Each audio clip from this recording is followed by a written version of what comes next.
Heavy level میں rigging دیکھنے کو ملی ہے. تو خان صاحب یہ چاہتے ہیں کہ اس پہ ایک عدالتی کمیشن بنایا جائے اور اس میں غیر متنازع ججز، آئی تھنک کہ چیف جسٹس کی طرف ان کا اشارہ تھا کہ وہ غیر متنازع جو ججز ہیں جو اس سے پہلے پی ٹی آئی کے خلاف جن کے فیصلے ہیں یا پی ٹی آئی کے لوگ جن کو انڈوز نہیں کر رہے، اس میں وہ جج شامل نہیں ہونے چاہیے، اور ایک غیر متنازع قسم کا عدالتی کمیشن لائک وہ سپریم کورٹ کی طرف سے ہو وہ بنے اور ان سارے جو ہونے والے ریگنگ ہے اس کو وہ مانیٹر کرے اور اس کو اینالائز کیا جائے اور اس میں سے جو اوریجنل جو رزلٹ ہے اس کو سامنے لایا جائے. ایک یہ بات کی خان صاحب نے. اچھا، اس میں ایک اور بات بڑی امپورٹنٹ جو میں آپ کے ساتھ شیئر کرتا چلوں کہ کوئی نام نہاد لوگ جو خود کو ایکس فوجی اور اس طرح کے جو لوگ کنسیڈر کرتے ہیں، میں نے پہلے بھی ولاگ میں اس میں عرض کیا تھا اور شاید میں بات بھول گیا، میں انشاءاللہ اس بات کو بار بار کہتا رہوں گا آئندہ بھی، کہ جو فارن میں لوگ جو بیٹھے ہوئے ہیں اور وہاں سے بیٹھ کے باتیں کر رہے ہیں پاکستان آرمی کے خلاف اور پاکستان میں رہنے والے لوگوں کے خلاف، اور ایون وہ خان صاحب یا خان صاحب کے جو قریبی جو ساتھی ہیں جیسے شیر افضل مروت صاحب، ان کو بھی نہیں بخش رہے.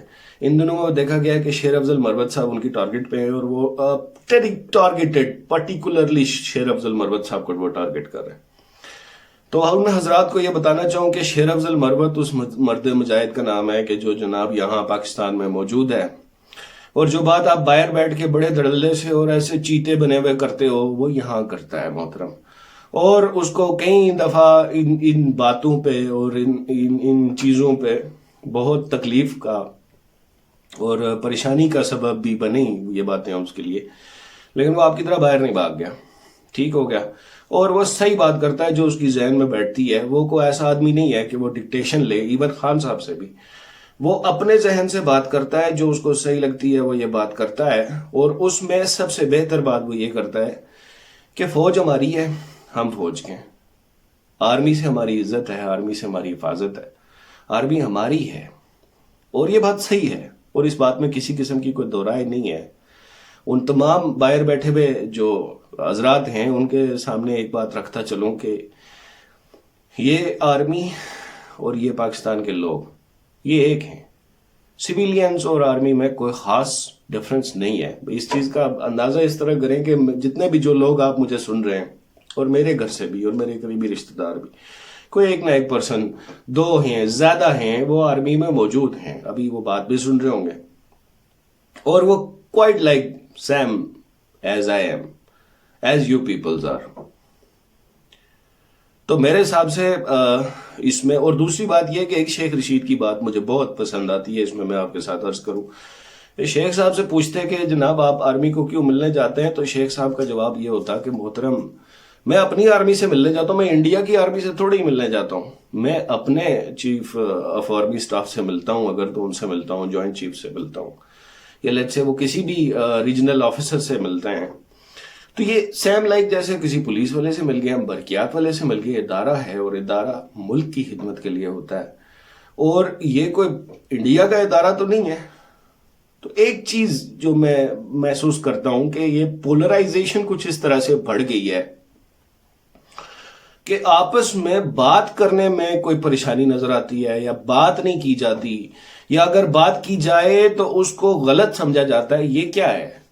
ہم لوگ کس طرف جا رہے ہیں؟ ہمیں ایک پیج پہ ہونا چاہیے. ہمیں اس ملک کے مسائل، ہمارے مسائل، اس کو اگر کچھ حل کرنا ہے تو اس میں ہمیں ایک پیج پہ ہونا پڑے گا. اس میں ہم لیفٹ رائٹ نہیں ہو سکتے. اور شیر افضل مروت صاحب اس بات کو سمجھتے ہیں کہ یہ سب ہم لوگ ایک ہیں اور ہمیں بات کرنی چاہیے. اور میرے حساب سے آرمی کی طرف سے بھی، میں اگر کوئی انسان میری بات سن سکے وہاں، تو جناب آپ ہمارے ہیں، ہم کہہ کے تھک گئے، آپ بھی کہو کہ ہم بھی آپ کے ہیں. کائنڈلی یہ جو پی ٹی آئی کے لوگ ہیں یہ بھی پاکستان کے شہری ہیں، ان کو اپنے بنائیے اور ان سے بات کیجئے. جو مسئلے پریشانیاں ہیں اس کو ٹیکل کیجئے اور ہمیں اس ملک کے لیے کام کرنا چاہیے. اچھا، ایک اور بات انہوں نے امپورٹنٹ، جو خان صاحب کی بات میں آپ کے ساتھ شیئر کرنا چاہوں، انہوں نے ایک بڑی خاص بات یہ کی کہ یہ جو پاکستان کا معاشی مسئلہ ہے نا، اس میں سب سے امپورٹنٹ جو رول پلے کر سکتے ہیں وہ فورن پاکستانی ہیں. جو یہاں سے جو لوگ فورن میں پوری دنیا میں، خاص کر کے اسٹیبل ملکوں میں جیسے امریکہ میں، کینیڈا میں لوگ اور EU میں بہت سارے پاکستانی ہیں، یورپی یونین میں اور بھی اچھے اسٹیبل ملکوں میں، سعودیہ میں، دبئی میں، یہ وہ مسئلہ حل کر سکتے ہیں اور بالکل کر سکتے ہیں، کر بھی رہے ہیں. ان کی پارٹیسپیشن آلریڈی ہے بھی. میں گزارش کرتا چلوں آپ سے کہ یہ وہ لوگ ہیں کہ جو ڈالر کی فارم میں یا فورن جو روپیز کی فارم میں پاکستان میں کرنسی بیچتے ہیں، اور اس کرنسی سے ہی ہمارا پھر زر مبادلہ تگڑا ہو رہا ہے، بہتر ہو رہا ہے. یاد رکھیے کہ پاکستان میں ڈالر کی کمی ہے، اور یہ کمی تقریباً پچھلے 4-5 سال سے بتدریج اس کمی میں اضافہ ہوتا جا رہا ہے. اس کی ریزن یہ ہے کہ انویسٹر یہاں پاکستان سے، اپنے ملک سے پیارے، یہاں سے بھاگا جا رہا ہے. اور اس کی ریزن یہی ہے کہ جناب سٹیبلٹی نہیں ہے پولیٹیکل، اور جو اسٹیبلشمنٹ میں سٹیبلٹی نہیں ہے، عوام میں اور اسٹیبلشمنٹ میں سٹیبلٹی نہیں ہے. اور اس کی ریزن یہی ہے کہ ہم ایک پیج پہ نہیں ہیں. وہی بات جو میں پیچھے عرض کرتا چلا، جب تک ہم ایک پیج پہ نہیں آتے، جب تک ہم ایک دوسرے کو اپنا نہیں تصور کرتے، اپنا نہیں بناتے، کہتے نہیں، گلے شکوے مکاتے نہیں، تب تک باہر کا آدمی ہم پہ بھروسہ نہیں کرے گا. پوری دنیا میں جو سرمایہ کار ہیں انہیں ایک سٹیبل کنٹری پلس سستا کنٹری چاہیے. وہاں وہ سب لوگ یہ چاہتے ہیں، جتنے بھی انویسٹرز ہیں، ان کا کوئی ملک نہیں ہوتا، انویسٹرز کا کوئی ملک نہیں ہوتا. وہ بس اس ملک کو پسند کرتے ہیں کہ جس ملک میں انہیں مزدوری کم دینی پڑے، افراط زر زیادہ ہو، لوگ زیادہ ہوں، تھوڑے پیسے لے کے کام کر سکیں اور ان کا بھی نظام چلے، پروڈکٹ بنائیں، پوری دنیا میں بیچیں. اور پاکستان اس کے لیے بیسٹ ملک ہے انویسٹمنٹ کے لیے، کیونکہ ہمارے پاس افراط زر بندے ہیں، بندے ہی بندے، کام ہی نہیں ہے. وہ جو انویسٹر بیٹھا ہے ان کو بندے چاہیے، ان کے پاس کام بہت ہے. تو یہ بالکل ایک صحیح سچویشن ہے پاکستان میں انویسٹمنٹ کی. انڈیا میں بہت زیادہ انویسٹمنٹ چل رہی ہے کیونکہ افراط زر زیادہ ہے، چائنا میں.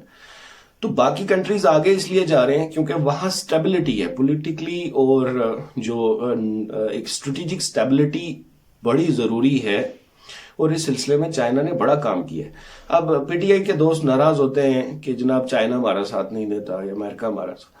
جناب یہ وہ ملک ہیں کہ یہ چاہتے ہیں کہ ملک میں سٹیبلٹی آئے تاکہ ہمیں سستی جو مزدوری دینی پڑے اور ہم جا کے وہاں انویسٹمنٹ کریں. تو اس کی سب سے بڑی بات یہ ہو سکتی ہے کہ آپ اپنے ملک میں سٹیبلٹی لائیں. جتنی زیادہ ملک میں سٹیبلٹی ہوگی اتنی زیادہ انویسٹمنٹ اچھی ہو جائے گی. پلس یہ کہ یہ جو ہمارے فورن میں لوگ بیٹھے ہیں ان کو جتنا زیادہ اکوموڈیٹ ہم کر سکیں، جتنا ان کے لیے اچھا کر سکیں اتنا اچھا ہے. اور ان سب لوگوں سے یہ گزارش ہے کہ اپنے پیسے یہاں پاکستان میں انویسٹ کریں. فورن میں جو لوگ بیٹھے ہیں مجھے سن رہے ہیں، آپ لوگ جتنا پیسہ یہاں پاکستان میں انویسٹ کرو گے وہ پیسہ آپ کا سیکیور ہے. پاکستانی ہونے کے ناطے آپ کا پیسہ سیکیور ہے، کہیں بھی نہیں جاتا. آپ جانتے ہیں جو زمین آپ نے خریدی ہے یہاں ہے، گھر آپ نے بنایا یہاں ہے، فیکٹری لگا رہے ہو ادھر ہی ہے، آپ لوگ یہاں کے ہو. آپ کی جو انویسٹمنٹ ہے وہ کم از کم آئی تھنک اس پہ آپ کو شک نہیں کرنا چاہیے.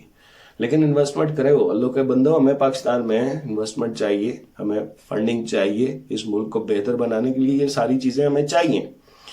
تو امید ہے کہ اس پہ آپ لوگ جو باہر بیٹھے ہو آپ لوگ سوچو گے. اچھا ایک بات اور خان صاحب نے امپورٹنٹ بات یہ کی کہ یہ جو حکومت ہے یہ کوئی 4-5 مہینے کی ہے. اچھا خان صاحب کہہ رہے ہیں اور تقریباً سارے لوگ، کسی نے 6 مہینے لگائے، کسی نے 4 مہینے لگائے، کسی نے 5 مہینے لگائے، خان صاحب نے 6 مہینے لگائے. تو جناب درست فرمایا آپ نے، بالکل درست فرمایا. یہ ایکچولی یہ 6 مہینے بھی ان کے اس حکومت کے یہ ایک سمجھیں ایک چوری ہے، مینڈیٹ کی چوری ہے. یہ 6 مہینے یا جتنا عرصہ بھی یہ حکومت رہے گی، عوام نے اس کو سپورٹ نہیں کیا، عوام نے اس کو سلیکٹ بھی نہیں کیا، عوام نے ان کو تو ووٹ بھی نہیں دیا، پھر بھی یہ اسمبلی میں بیٹھ گئے، حکومت میں بیٹھ گئے. تو آپ دیکھتے ہیں کہ یہ چوری کی حکومت کتنا عرصہ چل پاتی ہے. اور ویسے مجھے بھی زیادہ وقت اس کا نہیں لگتا کیونکہ لیٹلی جو 23 مارچ کی جو پریڈ تھی اس میں زرداری صاحب کا حال دیکھ رہا تھا. میں نے گزارش کی تھی کہ یہ بابا ہیں زرداری صاحب، یہ بابے ہو گئے، بزرگ ہو گئے، ان کو گھر رہنا چاہیے. اور اس کا بڑی واضح ثبوت زرداری صاحب نے اس سپیچ میں دیا کہ جتنے لوگوں نے وہ سپیچ سنی ہو ضرور آپ اس کو جانتے ہیں کہ وہ زرداری صاحب سے اردو بھی پڑھی نہیں جا رہی تھی، دیکھ نہیں سمجھ، بات تلفظ نہیں تھا، وہ ہوش میں ہی نہیں تھے. تو بابے کو میرے خیال سے گھر بیٹھنا چاہیے, دوسرے بابے کو بھی گھر بیٹھنا چاہیے. زرداری صاحب کو اگر کچھ کرنا تھا تو اپنے بیٹے کو لانچ کرتا ہے, انرجیٹک بندہ ہے, کم از کم وہ بات سمجھتا ہے, اس کو کسی کوئی منسٹری میں ہونا چاہیے تھا, وہ پازیٹیو رول دیتا. تو زرداری صاحب کا حال آپ نے پریڈ میں ضرور دیکھا ہوگا. اچھا, تھوڑی پریڈ کی بھی بات کرتا چلیں کہ بہت اچھا لگتا ہے کہ جب آرمی اپنی ویپنری اور اپنی جو ڈیولپمنٹ ہے وہ ڈسپلے کرتی ہے. اور اس سلسلے میں اچھی بات یہ ہے کہ نہ صرف وہ ویپنری اپنے اندر انسٹال کیے جا رہے ہیں, بلکہ وہ ویپنری اس کو ایک سیلز پہ ضرور لا رہے ہیں, اور ایک